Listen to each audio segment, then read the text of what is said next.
দেখতে দেখতে পুজোটা কিন্তু চলেই গেল। আবারও সেই একটি বছরের অপেক্ষা। এই পুজো আসছে আসছে ব্যাপারটাই কিন্তু বেশি ভালো লাগে। পুজো যদি একবার চলে আসে আর সেই দিনগুলো যে কিভাবে কেটে যায় বোঝাই যায় না। আর কাল ছিল কোজাগরী লক্ষ্মী পুজো।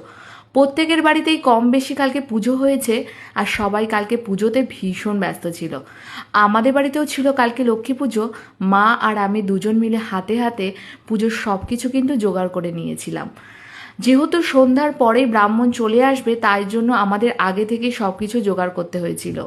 আর এই ব্রাহ্মণের কথা বলতেই কিন্তু আমার বিয়ের আগের কিছু কথা মনে পড়ে গেল।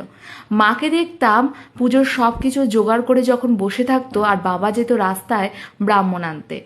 আর এই লক্ষ্মী পুজোয় ব্রাহ্মণের চাহিদাটা কিন্তু খুব বেশি। তাকে কোনো রকম প্রায় ধরে বেঁধে নিয়ে আসতে হয়। আর সেই হাতে ধরে একটি মিনিট মাত্র কোনো রকম নম পুজো সেরেই পালাতো। কিন্তু আমাদের বাড়িতে আর সেটা হয় না।